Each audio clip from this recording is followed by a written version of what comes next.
കൊല്ലത്ത് പണിമുടക്കിന്റെ പേരിൽ വ്യാപക അക്രമമാണ്. ബസ് കണ്ടക്ടറെ സമരാനുകൂലികൾ മർദ്ദിച്ചു. കരുനാഗപ്പള്ളിയിൽ നിന്നെത്തിയ KSRTC കണ്ടക്ടർക്കാണ് മർദ്ദനമേറ്റത്. ഓട്ടോ തൊഴിലാളികളെയും ഭീഷണിപ്പെടുത്തിയെന്ന് പരാതിയുണ്ട്.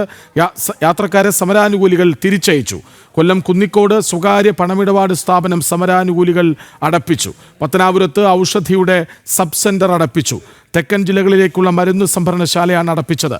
പോസ്റ്റ് ഓഫീസ് ജീവനക്കാരെ തടഞ്ഞ് CITU പ്രവർത്തകർ പോസ്റ്റ് ഓഫീസിന് മുന്നിലെ ഗേറ്റ് തുറക്കാൻ അനുവദിക്കുന്നില്ല.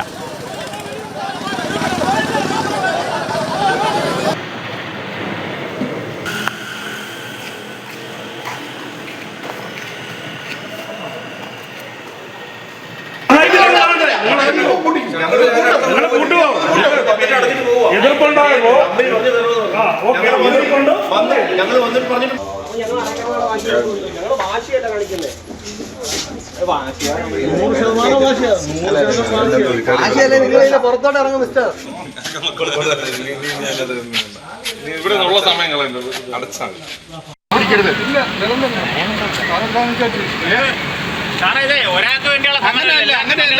ജോലിക്ക് കയറേണ്ടവരെ അല്ല ബലമായി തടയാൻ ആർക്കോ നിങ്ങൾ സമരം നടത്തുന്ന പോലെ അവർക്ക് കയറാനുള്ള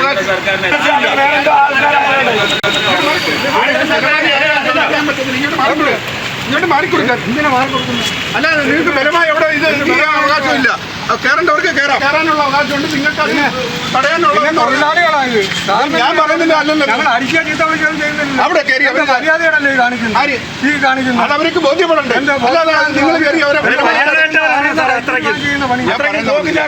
ബലമായി ആരെയും ായിട്ട് വന്നതാണ്. അന്നേരം ഇന്ന് പണിമുടക്കാണല്ലോ, ബസ് ഇവിടെ പിടിച്ചിട്ടിരിക്കുകയാണ്. സർവീസ് നിർത്തില്ല. ഇത് അമൃതയ്ക്കുള്ളത്, അമൃത ആവശ്യ സർവീസ് നമ്മൾ ഡ്യൂട്ടിക്ക് ജോയിൻ ചെയ്ത സർവീസ് പോകാനായിട്ട് ഇവിടെ വന്നപ്പോൾ ഒരു ബസ് ഇവിടെ പിടിച്ചിട്ടേക്കാണ്. റിസർവേഷൻ വണ്ടിയാണ്. വളരെ കുമളിയായിരുന്നു എൻ്റെ ഷെഡ്യൂള്. ഞാൻ അതിന് 4 മണിക്ക് വന്നു. 4 മണിക്ക് വന്നിട്ട് എനിക്ക് രാവിലെ ഞാൻ അതിൻ്റെ വെബില് വാങ്ങിച്ചപ്പോൾ ഡ്രൈവറില്ല. അതുകൊണ്ട് സർവീസ് പോകാൻ പറ്റില്ല എന്ന് പറഞ്ഞു. അങ്ങനെ വന്നപ്പോഴത്തേന് വേറൊരു ഡ്രൈവർ വന്നപ്പോൾ അയാളെ കൊണ്ടുപോയിട്ട് അദ്ദേഹത്തിൻ്റെ 5:35 തിരുവനന്തപുരം ഷെഡ്യൂളുള്ള ആളെ സൂപ്പർ സർവീസുകളാണ് മുമ്പേ വിടേണ്ടതെന്ന് പറഞ്ഞുകൊണ്ട് അയാളെ കൊണ്ട് 6 മണി മൂന്നാറിൻ്റെ കാർഡ് വാങ്ങിപ്പിച്ചു. ഞാനും 6 മണി മൂന്നാർ പോകാൻ തയ്യാറായി. ഞങ്ങൾ റിസർവേഷൻ ഉണ്ടായിരുന്നു. 4 പേര് റിസർവേഷൻ ഉണ്ട്. അതിലൊരാൾ കൊല്ലത്തു നിന്ന് തന്നെയുള്ള ആളാണ്. അയാൾക്ക് റിസർവേഷനൊക്കെ എൻ്റർ ചെയ്തു. വണ്ടി പോകാൻ സമ്മതിക്കാതെ കൊടികുത്തി യൂണിയൻകാർ മുമ്പിൽ നിൽക്കുകയാണ്. ഡ്രൈവറെ ഭീഷണിപ്പെടുത്തിയോ? ഡ്രൈവറെ ഒന്ന് വരട്ടി അതാട്ട് ആൾ മാറിപ്പോയി നിൽക്കുകയാണ്. ഈ ഗതാഗത മന്ത്രി ഉൾപ്പെടെ KSRTC ബാധിക്കില്ല എന്ന് പറഞ്ഞതല്ലേ? ഉറപ്പായിട്ടും നമ്മൾ ജോലി ചെയ്യാൻ തയ്യാറായിട്ട് വന്നതാണ്. നമ്മൾ ജോലി ചെയ്യാൻ സമ്മതിക്കാതിരിക്കുകയാണ്. கப்பலிக்கோட்டை ரோடு பண்ணி விசேஷந்திரா திருநெல்வேலியிலேருந்து வந்து இப்போ அந்த பஸ் எதுவும் ஓடுறதில்லன்னு அறியதில்லை. ഇവിടെ വന്നതിനപ്പുறம் ബസ് ഒന്നും ഇല്ല. റോഡ് പണി ഓപ്പറേറ്റർ ഓൾറെഡി ബുക്ക് ചെയ്തിരുന്നതാണ്. പോകാൻ പറ്റുമെന്ന് കരുതി. രാവിലത്തെ സർവീസ് ആയിരുന്നു. അറേഞ്ച് ചെയ്ത വണ്ടി ഞാൻ വെയിറ്റ് ചെയ്യുക. പോകാൻ പറ്റുമെങ്കിൽ പോകും. വിവരങ്ങളുമായി മനോജ് ഒപ്പം ചേരുന്നു. മനോജ്, നമ്മൾ ആദ്യം കാണിച്ച ദൃശ്യത്തിലേക്കൊന്ന് പോയാൽ ആ പോലീസുകാരനെ അഭിനന്ദിക്കാതെ വയ്യ കേട്ടോ. അദ്ദേഹം പറയുന്നുണ്ട് സമരം ചെയ്യാൻ, തൊഴിൽ മുടക്കാൻ നിങ്ങൾക്ക് അവകാശമുണ്ട് എന്നതുപോലെ പ്രധാനമാണ് തൊഴിൽ ചെയ്യാൻ ഞങ്ങൾക്ക് അവകാശമുണ്ടെന്ന ബോധ്യം. ഞങ്ങളുടെ സമരത്തെ നിങ്ങൾ അംഗീകരിക്കൂ എന്ന് പറയുമ്പോൾ നിങ്ങൾ സമരം എന്തിനു വേണ്ടിയാണോ നടത്തുന്നത് അത് മറ്റുള്ളവർക്ക് ബോധ്യപ്പെടണം. അല്ലാത്തവർ ആ സമരത്തിൽ പങ്കാളികളാവില്ല.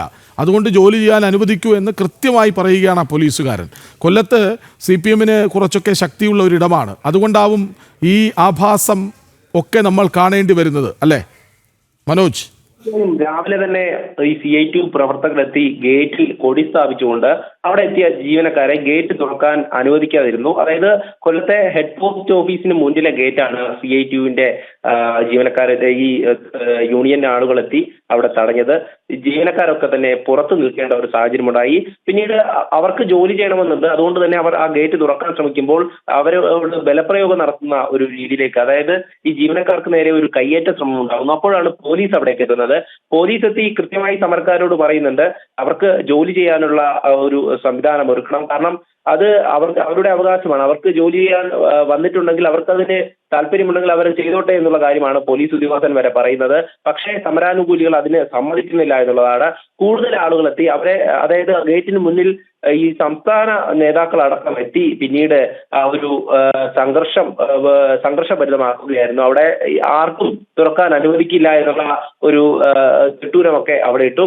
എന്തായാലും ആ സാഹചര്യത്തിൽ കൊല്ലത്തെ വിവിധ ഇടങ്ങളിൽ ഇത്തരത്തിൽ തന്നെയാണ് ഒരു CITUവിന്റെയും അതോടൊപ്പം തന്നെ ഇവരുടെ കൂടെയുള്ള ഈ സമരത്തെ അനുകൂലിക്കുന്നവരുടെ ഒരു അക്രമം പലയിടത്തും നടന്നു എന്നുള്ളതാണ്. കൊല്ലം കരുനാഗപ്പള്ളിയിൽ നിന്ന് വന്നെത്തിയ ബസിന്റെ കണ്ടക്ടറെ ബസ്സിൽ കയറി ഈ മർദ്ദിക്കുന്ന ഒരു സാഹചര്യം ഉണ്ടായി. കാരണം രാവിലെ സർവീസിന് വേണ്ടി എത്തിയതാണ്. ഈ ബസ് റോഡിൽ തടഞ്ഞു നിർത്തി അതിനുള്ളിൽ കയറി ഇവരെ മർദ്ദിക്കുന്ന ഒരു സാഹചര്യമാണ്. CITU നേതാക്കളുടെ നേതൃത്വത്തിലായിരുന്നു ഈ ഒരു ആക്രമണം നടന്നത്. അതിനുശേഷം തന്നെ ഈ മരുന്ന് വിതരണ ഗോഡൌൺ അടപ്പിക്കുന്ന, അതായത് തെക്കൻ ജില്ലകളിലേക്ക് അടക്കമുള്ള മരുന്നുകൾ എത്തിക്കുന്ന ഒരു സംഭരണശാല കൊല്ലം പത്തനാപുരത്താണ്. ഈ ഔഷധിയുടെ സബ് സെന്ററിലേക്ക് ഈ സമരാനുകൂലികൾ എത്തി അവിടെ മരുന്ന് കൊണ്ടുപോകാൻ പറ്റില്ല, ഗോഡൌൺ പ്രവർത്തിക്കാൻ പറ്റില്ല എന്ന് പറഞ്ഞ് അവിടെ ഒരു സംഘർഷം ഉണ്ടാക്കുന്നത്. അവിടെയുള്ള ജീവനക്കാർക്ക് നേരെ കയ്യേറ്റം ഉണ്ടാകുന്നുണ്ട്. അതോടൊപ്പം തന്നെ മറ്റിടങ്ങളിൽ പോയ സ്വകാര്യ പണമിടപാട് സ്ഥാപനങ്ങൾ കുന്നിക്കോട് ഉൾപ്പെടെ ഈ സമരാനുകൂലികൾ എത്തി അടച്ചുപൂട്ടിക്കുന്നു. 2 KSRTC ബസ്സുകൾ രാവിലെ തടഞ്ഞു. പിന്നീട് വന്ന എല്ലാ ബസ്സുകളും കൊല്ലം KSRTC ഡിപ്പോയിൽ തടയുന്ന സാഹചര്യം, റിസർവ് ചെയ്ത യാത്രക്കാർക്ക് യാത്ര ചെയ്യാൻ പറ്റാത്ത ഒരു സാഹചര്യം ഉണ്ടാക്കുകയാണ്. അത്തരത്തിൽ വ്യാപകമായിട്ടുള്ള ഒരു അക്രമത്തിലേക്ക് ഈ സമരം കടന്നിരിക്കുന്നു എന്നുള്ളതാണ്. ഈ കൈബലം ഉപയോഗിച്ചുകൊണ്ട് അല്ലെങ്കിൽ ഈ കയ്യൂക്ക് കാണിച്ചുകൊണ്ട് ഞങ്ങൾ സമരം വിജയിപ്പിച്ചെടുക്കുമെന്നുള്ള രീതിയിലാണ് ഇപ്പോൾ ഈ കൊല്ലം ജില്ലയിലെ ഒരു അവസ്ഥ. CITUവിന്റെ ഒക്കെ പ്രവർത്തകർ ഇറങ്ങി റോഡ് നീളെ നടന്നുകൊണ്ട് തന്നെ ഈ വാഹനങ്ങൾ പലയിടത്തും തടയുന്നു, ഈ സ്ഥാപനങ്ങൾ തടയുന്നു, ജീവനക്കാരെ ജോലി ചെയ്യാൻ അനുവദിക്കുന്നില്ല, ആശുപത്രിയിലേക്ക് പോകുന്ന ബസ് ഉൾപ്പെടെ തടഞ്ഞു നിർത്തുന്നു. അതായത് അമൃത ഹോസ്പിറ്റലിലേക്ക്, അതായത് ഈ ഇതിൽ തന്നെ ബസിന്റെ ബോർഡിൽ തന്നെ എഴുതി വെച്ചിട്ടുണ്ട് അമൃത ആശുപത്രിയാണെന്ന്. പക്ഷേ ആശുപത്രിയിലേക്ക് പോകുന്ന സർവീസ് പോലും കടത്തിവിടാൻ ഈ സമരക്കാർ തയ്യാറായിട്ടില്ല. അതേസമയം മറ്റൊരു കാര്യം, ഗതാഗത മന്ത്രിയാണ് കഴിഞ്ഞ ദിവസമൊക്കെ പറയുന്നത് ഈ KSRTC ബസ്സുകളെല്ലാം നിരത്തിലിറങ്ങും, ബസ്സുകളെല്ലാം ഓടുമെന്നുള്ള കാര്യം. പക്ഷേ ഗതാഗത മന്ത്രിയുടെ സ്വന്തം മണ്ഡലത്തിലെ ഡിപ്പോയിൽ പോലും ബസ്സുകൾ തടഞ്ഞു എന്നുള്ളതാണ്. ഈ ബസ് എടുത്ത ജീവനക്കാർക്ക്, ഡ്രൈവർക്കും കണ്ടക്ടർക്കും നേരെ ആക്രമണം ഉണ്ടാകുന്ന ഒരു സാഹചര്യത്തിലേക്കൊക്കെ പോയി. എന്തായാലും മന്ത്രിയുടെ നിർദ്ദേശത്തിന് ഈ CITU വില നൽകുന്നില്ല എന്നുള്ളത് തന്നെ നമുക്ക് മനസ്സിലാക്കാം. അത്തരത്തിലൊരു തരത്തിലും പോലീസുകാർ പോലും ഈ ബസ്സുകൾ ഓടേണ്ട സംവിധാനം, സർവീസ് നടത്തേണ്ട ഒരു സംവിധാനം ഒരുക്കുന്നില്ല എന്നുള്ളതാണ്. എന്തായാലും അവർക്ക് തന്നെ ഇങ്ങനെ കണ്ടുകൊണ്ട് നിൽക്കുകയാണ്. അതിൽ ചില പോലീസുകാർ മാത്രമാണ് പ്രതികരിക്കുന്നത്. ഈ ജീവനക്കാർക്ക് വേണ്ട സൗകര്യം ഒരുക്കാനുള്ള ശ്രമം നടത്തുമ്പോൾ അവരെ പോലും തടയുന്ന ഒരു സാഹചര്യത്തിലേക്ക് മാറിയിരിക്കുന്നു.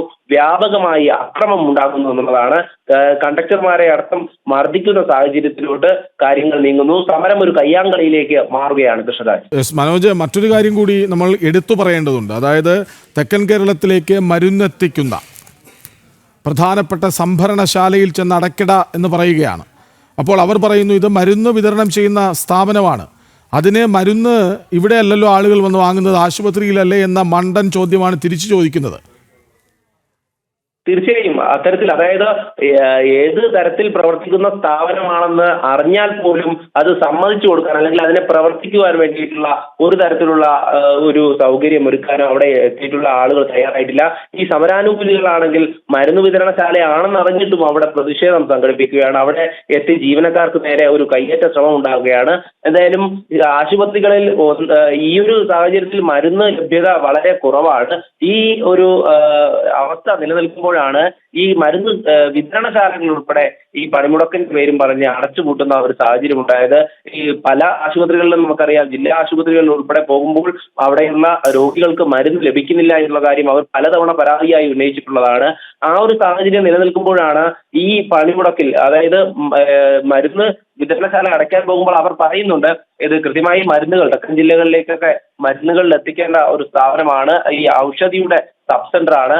പക്ഷേ സമരാനുകൂലികൾ അതിനൊന്നും തയ്യാറാവാതെ അടയ്ക്കട എന്നുള്ള ആക്രോശിച്ചുകൊണ്ട് അവിടെ കയ്യേറ്റം ചെയ്യുകയായിരുന്നു. എന്തായാലും അത്തരത്തിലൊക്കെ സമരം ബാധിക്കുന്നത് ജനങ്ങൾക്ക് വേണ്ടി എന്ന് പറയുമ്പോഴും ജനങ്ങളെ പ്രതികൂലമായാണ് ഈ ഒരു പണിമുടക്ക് കേരളത്തിനുള്ളിൽ ബാധിച്ചുകൊണ്ടിരിക്കുന്നത്. പ്രത്യേകിച്ച് കൊല്ലം ജില്ലയിൽ പലർക്കും മർദ്ദനമേൽക്കേണ്ടി വരുന്നു, മരുന്ന് വിതരണം ചെയ്യാൻ സാധിക്കുന്നില്ല. അതോടൊപ്പം തന്നെ ഈ ജീവനക്കാർക്ക് അത്യാവശ്യമായി ജോലി ചെയ്യാനുണ്ട്. അതായത് ഈ പോസ്റ്റ് ഓഫീസിനെ സംബന്ധിച്ച് നമുക്കറിയാം, നിത്യേന അവർക്ക് ജോലി കൃത്യമായി ചെയ്യേണ്ടതാണ്. അത്തരത്തിൽ നിരവധി ജീവനക്കാർ ജോലിക്കായി എത്തുന്നുണ്ട്. അവരുടെ ജോലിയെ കൂടെ അത് പ്രതികൂലമായി ബാധിക്കുന്ന സാഹചര്യത്തിലേക്ക് മാറും. ഒരു ദിവസം ജോലിയിൽ പ്രവേശിച്ചില്ലെങ്കിൽ അത്തരം ഒരു സാഹചര്യം നിലനിന്നിട്ട് പോലും അവരെ ജോലിയിൽ പ്രവേശിപ്പിക്കുവാനോ അല്ലെങ്കിൽ ഇത്തരത്തിലുള്ള അവശ്യ സർവീസുകൾ അനുവദിക്കുവാനോ അതിനെ സുഗമമായി പോയി വരുവാനുള്ള ഒരു സംവിധാനം പോലും CITയുടെ നേതാക്കൾ ഇടപെട്ട് ചെയ്യുന്നില്ല. അവർക്ക് തന്നെ ഈ ഗുണ്ടായുസത്തിന് സപ്പോർട്ട് ചെയ്യുകയാണ് എന്നുള്ളതാണ് പ്രധാനമായും. അതായത് കൊല്ലത്ത് വ്യാപക ഗുണ്ടായിസമാണ് CITU CPM സഖാക്കൾ അഴിച്ചുവിടുന്നത്. മരുന്ന് വിതരണശാല, അതായത് മരുന്ന് സംഭരണശാല, തെക്കൻ കേരളത്തിലേക്ക് മരുന്നെത്തിക്കുന്ന ഔഷധിയുടെ കേന്ദ്രത്തിൽ പോലും കയറി അടപ്പിക്കുകയാണ്, ആക്രോശിക്കുകയാണ് അവർ. വിവരങ്ങൾ നൽകുകയായിരുന്നു മനോജ്.